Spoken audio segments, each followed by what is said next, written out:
I'm just privileged to be able to be a part of everything here. My name is John. If I haven't met you, I'm one of the pastors here, and I'm so excited to be able to step into this moment. Can we, before we do anything, once again, because if heaven rejoices, we may as well continue rejoicing for the people that were baptized this morning. That is what it's about.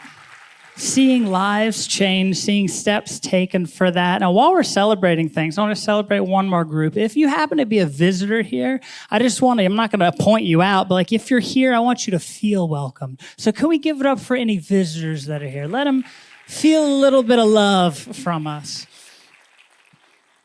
So we've been in this series that our pastor has been leading us in called Christ Over Culture. And we've been looking at the book of Colossians, which is a letter that was written by a man named Paul. And as we're looking at culture around us, culture definitely tends to influence us. It influences the way that we think, the way that we talk, the things that we do. It definitely holds a role of influence in our lives. But what if there were a life that's better than what culture tries to influence us towards? And what if Jesus were the one that could provide that life that's better? Now, if that were true, then we would have to position Christ over culture if we're going to let him truly be the one that influences our lives. And so we've been looking at how, in this letter that Paul wrote, how he's encouraging ways that we can put Christ over culture, that we can almost be countercultural to what's going on around us. And today, the word that we're going to focus on is opportunities. Opportunities is the word of the day. And at an early age, we start to understand the idea, or at least the concept of opportunities. I've witnessed it with my twin 3-year-old boys. I remember the moment when Nikki one day is like, "Hey guys, I'm going to the store. Anyone want to go with me?" And Ren's like, "I go." And then Ian's like, I stay. I'm like, "Okay, well, you can stay home with me." And Mom and Ren, they go to the store, and 3 minutes after they leave, Ian's like, where Mommy and Rennie?" I'm like, "Well, they went to the store, buddy." And he's like, "Well, I go to the store. I go to the store." I'm like, "Well, they already left." And then he panics, goes to the window, realizes the reality that he's missed the opportunity. And yes, that's turned into going to the grocery store is like a family affair now. It is what we do. It's family bonding time. Kroger, rock on. So, but I then remember from my own life in middle school, opportunities that were put in front of me. They normally came in that season of life for me in little triangle notes that were given to me by a potential special someone. It was a thing. We pass notes, you get one with your name on it, and you open it, and your hands are quivering, what an opportunity. You open it, and it says something like, "Hey, what'd you do this past weekend?" But in my mind, it's this is an opportunity to convince this person that I'm worthy of attention. And I'm thinking, should I be honest and just say I played video games all weekend? Or should I play it cool and be nothing, chilled? I don't know. Then I go to high school and I think about playing baseball.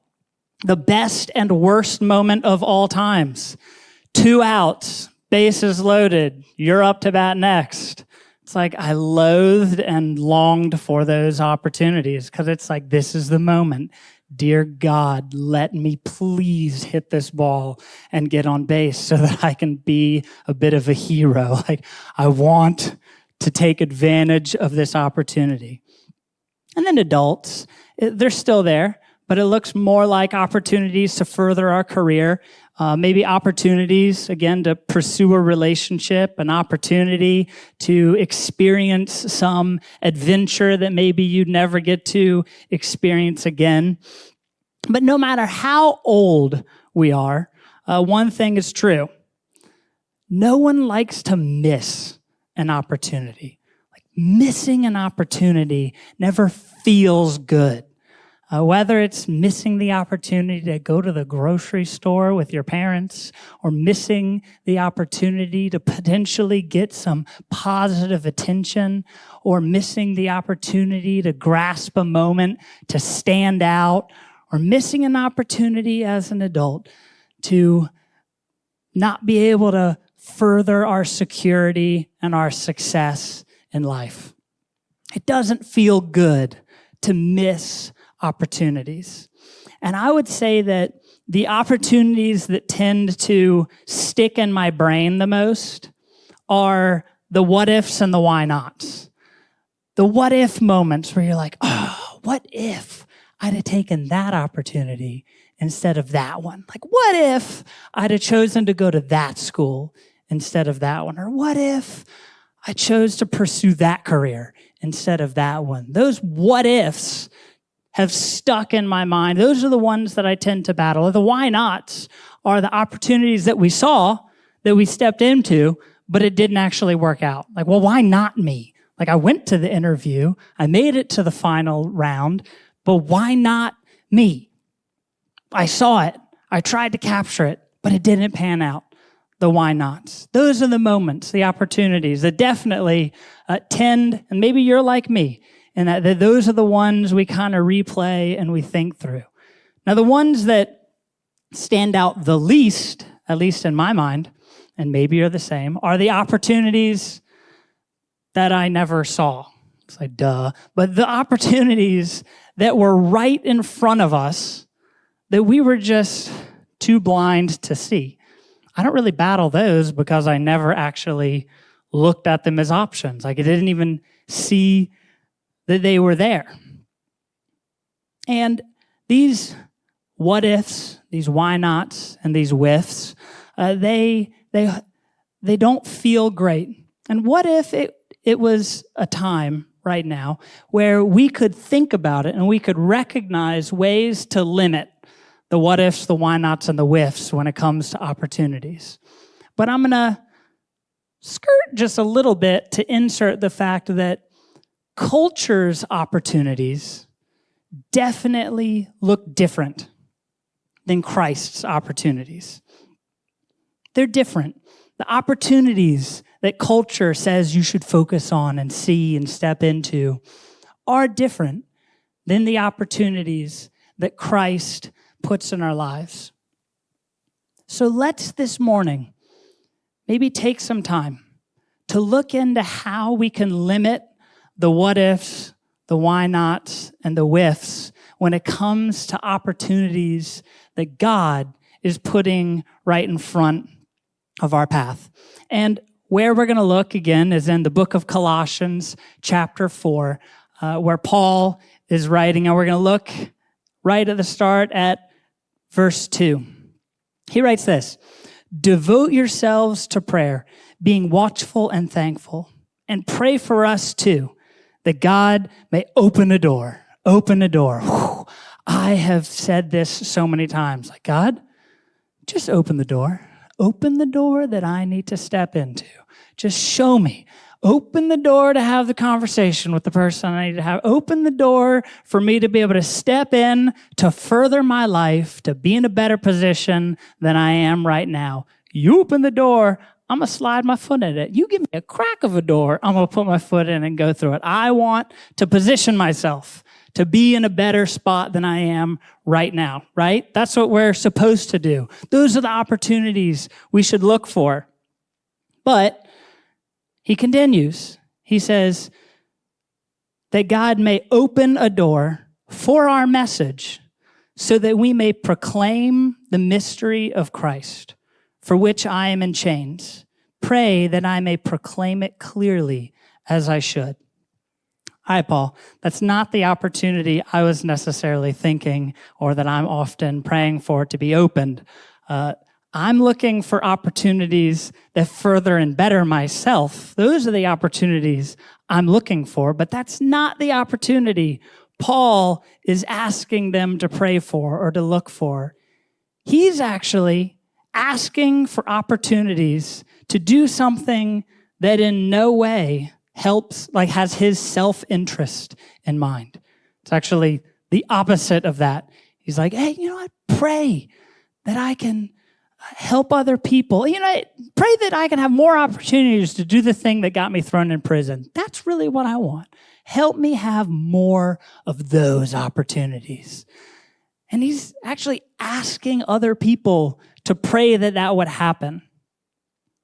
I'll be honest, I don't have many days where I wake up and I'm like, God, today, just help me see other people's needs more clearly than my own. That's what I want today, God. God, open up my eyes, open up some doors for me to see other people's needs more clearly than my own. I for sure am not telling people, and they're like, hey, how can I pray for you? You know what? Pray for me that I can see other people's needs more highly than my own. That's what I could use prayer for. Now, I'm not saying that we should never look for opportunities that further ourselves or have our lives' trajectory in mind. That's not what I'm saying. But Paul is for sure saying maybe we should look for some opportunities to step in for other people and to help them. And in this moment, Paul's clearly talking about telling people about Jesus. That's really what Paul is asking for. And the reason Paul's asking for that is because I fully believe that that's the thing that he thought actually helped people's lives the most. That if he were to help someone's life, telling them about Jesus was the best possible way that he could help them. And the reason that I believe that that's true for Paul is because his life was changed forever when he encountered and accepted Jesus' words as truth. And you can read about that in Acts, where his life was changed forever. His life was changed for the better. It was the greatest help that he had ever received, to actually know who Jesus is. And again, I'm not saying never focus on yourself. But in this moment, let's just stay focused on this idea and these opportunities that we can step into to help other people. And so let's continue. He says this, be wise in the way you act towards outsiders. Make the most of every opportunity. Let your conversations be always full of grace, seasoned with salt, so that you may know how to answer everyone. This is my favorite section of this chapter right here. This is my favorite one. Because this is the moment where we get to kind of see what should interactions with people that don't know Jesus look like. What should those moments look like? And when he's saying outsiders, just know that this isn't in a tone of like, you're on the outside, we're on the inside. Not outsiders in that sense, but outsiders in just the sense of, hey, people that don't know Jesus are kind of looking in. They're looking in to what your life looks like. So they just happen to be on the outside. It's not a bougie club where you're on the inside, they're on the outside, lesser them, great am I. It isn't that. But what he's saying here is 100% to focus on these moments and to recognize when someone is an outsider. Now, if you're here and you have accepted Jesus into your life and you'd say, yeah, I'm a Christian, this moment and these passages tell you how you should treat someone that doesn't have Jesus in their life. And if you're here and you haven't accepted Jesus into your life, so glad that you're looking into this moment. And I want you to know this is how you should be treated by people that are Christians. We fail at it. We fail at it.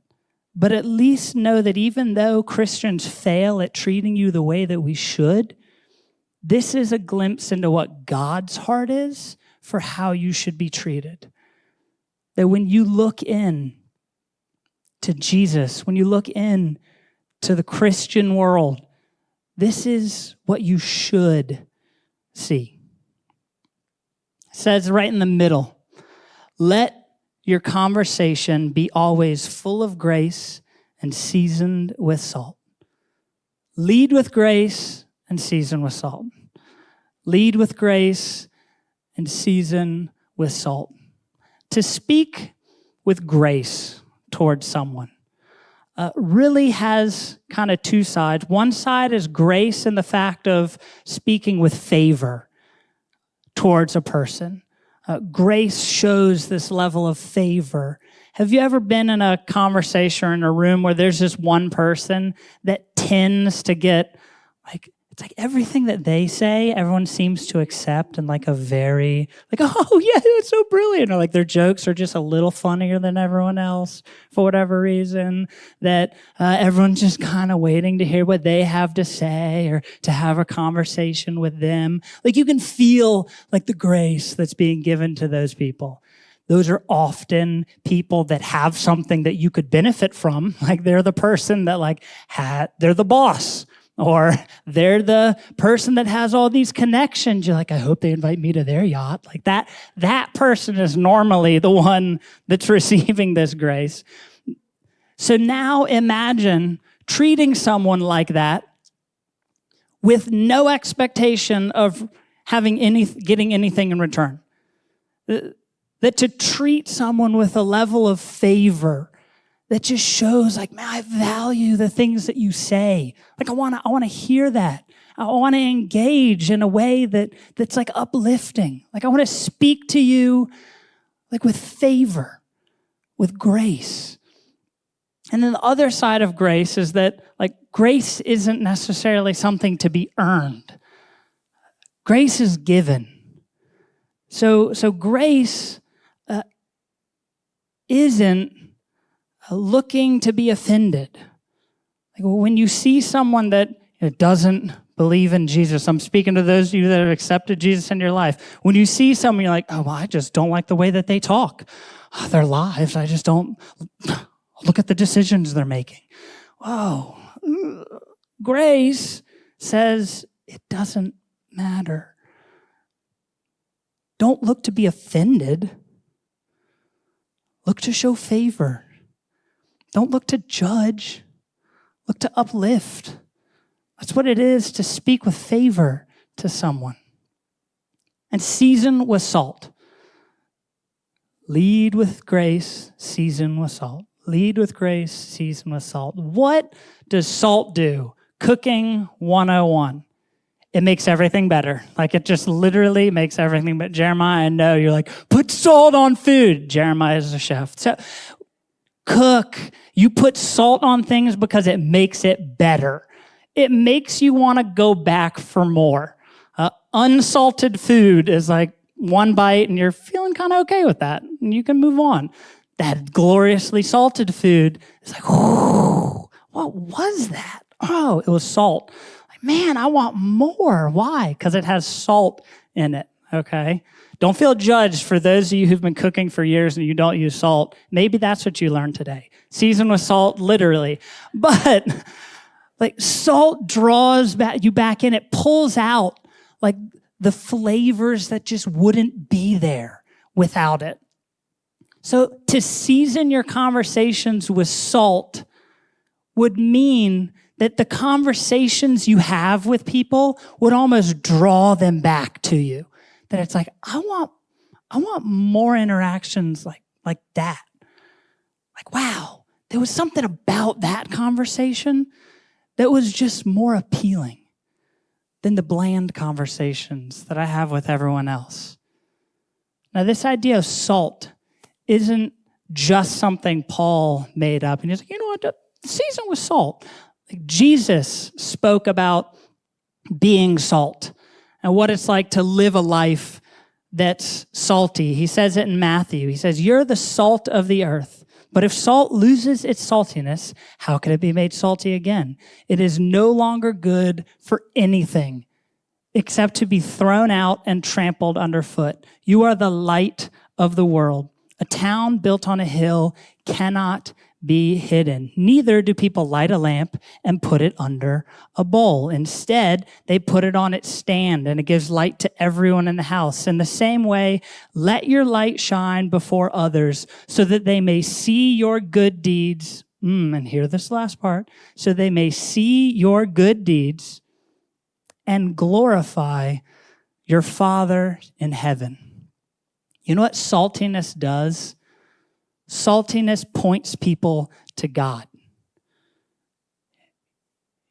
Having a conversation with someone that's full of grace and seasoned with salt should have one ending result: for people to look to heaven after that interaction. That they don't look at how kind you are and how great you are and how wonderful of a person you are. They look and they say, wow, God must be something important in their life.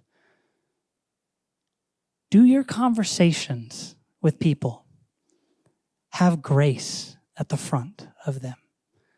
And are they seasoned with salt that helps them to just look at God in a new way? Like, what if that's what your conversations look like? That's not what my conversations always look like. Absolutely. And just, this also, if this is how we're supposed to treat people on the outside, again, all throughout Scripture, it's talking about we're the body of Christ. And so this isn't like, oh yeah, we got to be really nice to people on the outside, but everyone on the inside, get ready, gloves are off. No, iron sharpens iron. We lift each other up. We make each other better. So it's not, well, you're in the family, so I can treat you like crud. No. So we can apply this to that too. But again, we're thinking about people that don't know Jesus. Do our conversations have a texture and a taste and a feeling to them that draws them back for more and that ultimately points them to God? The last part we're going to focus on is sort of the bread of this. We looked at the meat, now let's look at the bread, the beginning and the end. It says, be wise in the way you act towards outsiders. Make the most of every opportunity. Let your conversation be always full of grace, seasoned with salt, so that you may know how to answer everyone. I spent so much of my life as a Christian reading verses like this, and at the end, I would have interpreted so that you may know how to answer everyone as you need to have all of the answers to people's questions. So be prepared with how to answer someone.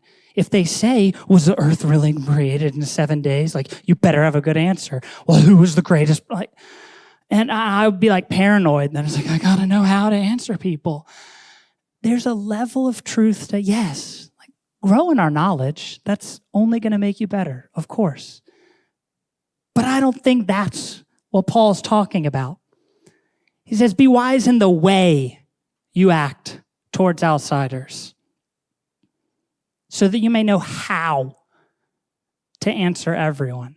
Not how, what are the perfect words, but how and what's the texture of your words.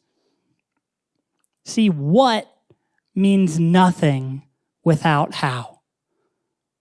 What means nothing without how. What you say means nothing without thinking about how you say it. I'm going to call myself out and every other parent. You'll feel my pain on this. Boys, we speak with gentleness to people. Versus boys, we speak with gentleness to people. What you say means nothing without thinking about how you say it. What your actions are mean nothing without thinking about how your actions are played out. You want some water? Okay, here. Or, hey, would you like some water? Here, let me walk it over to you. Let me hand it to you. Well, they got water. Well, who cares that they got water? You kicked it at them. Again, what you do means nothing without thinking about how you do it. And you apply this same sort of thought process. you apply this same thing. When it comes to your interactions with people that don't know about Jesus or that haven't invited him into their life, what you say doesn't matter without thinking about how you say it. What you do for them doesn't matter without thinking about how you do it. Another way I'm going to say it is how reveals your heart. How is what reveals your heart. How you do something truly shows what you feel about it. So if you're thinking and you're maybe a little convicted, like I am, about my how,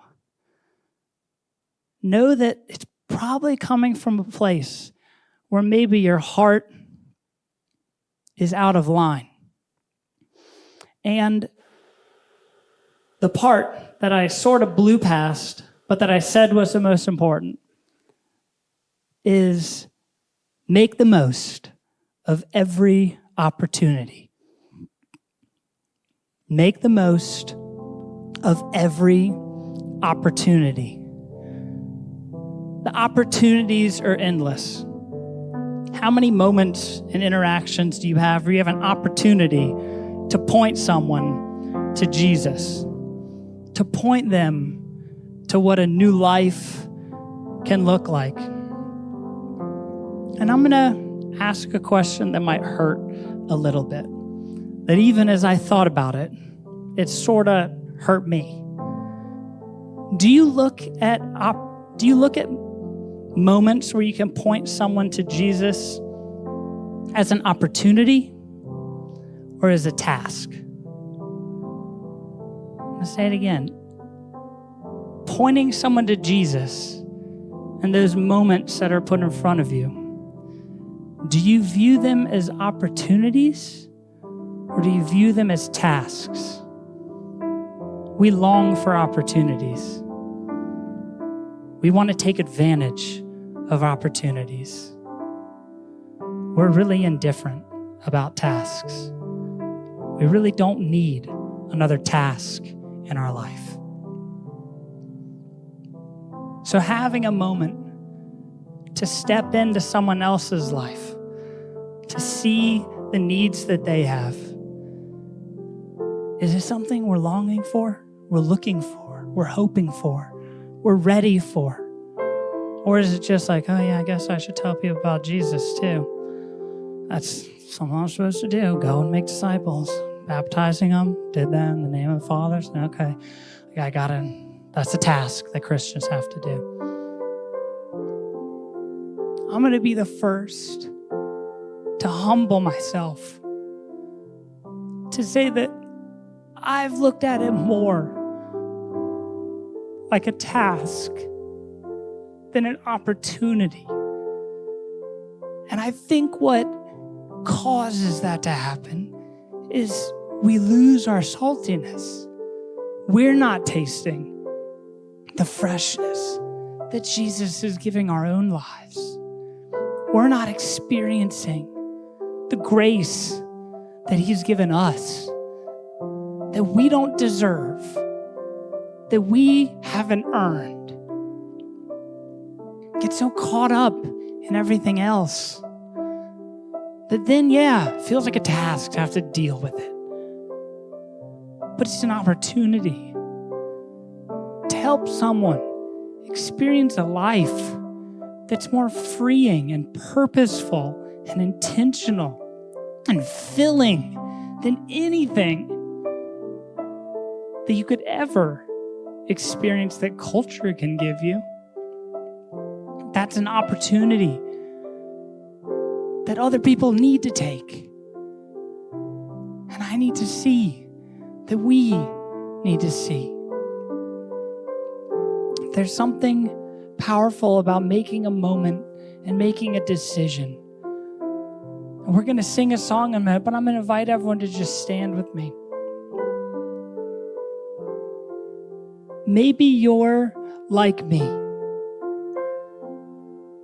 and your conversations with people aren't full of grace and seasoned with salt. You don't see outsiders and the conversations that you have as opportunities. You've seen them as tasks. And I want to give you a chance to be able to say, you know what? I want to change my heart in that. Like I said, I want to humble myself first. That's me. Like, okay, I'm at the altar. I need to change my heart. And if that's you, just come to the front.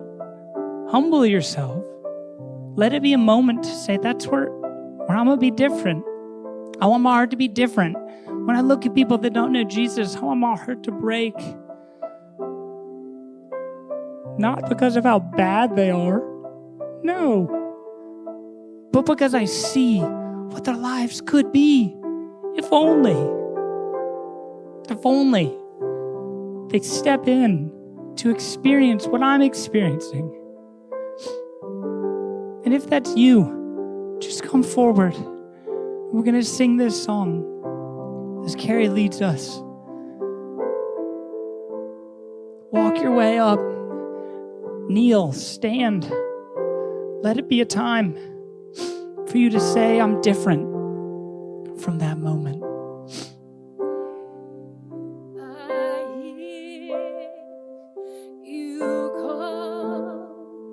I am available. Recognize this is an opportunity for you. For you to make a decision to be different, to respond to who Jesus is, to let him change you first so that then you can help change others. It has to start in your heart. It has to.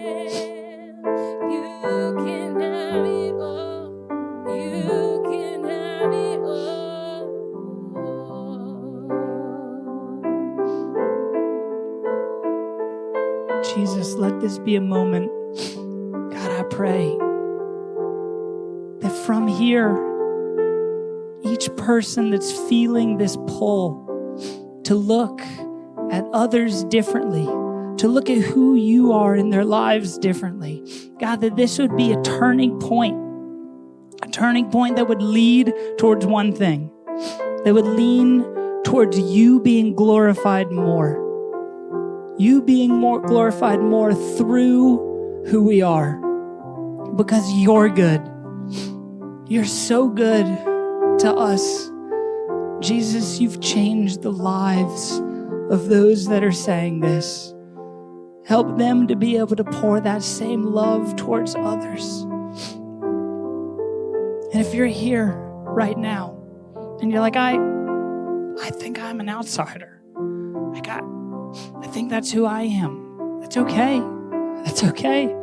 I hope that this morning at least gave you a good picture of what the heart of those as insiders should be, those that have accepted Jesus. And if you're here and you're saying, well, I want to look at people that way. I want Jesus in my life. It says in Romans that if you confess with your mouth and believe in your heart that Jesus is Lord, you will be saved. If you believe that Jesus really is the Son of God and that he came to die for your sins, to take on the punishment that we all deserve, we don't have to be convinced that we're messed up and that we can never be good enough. Well, Jesus said you don't have to be, because I am. And I'm going to die for you so that when God looks at you, he doesn't see your brokenness. Instead, he sees me saying, I've covered them. And if that's something that you want, I want to give you that opportunity. This isn't a pressure moment. This is an invitation moment for your life to be put on a trajectory that's different than it ever has before. So if you're here and you're saying, that's what I want that. Would you just lift up your hand so that I can recognize you, that you're making that decision? I see you up there. Let's praise God for the people I see right here up in the front.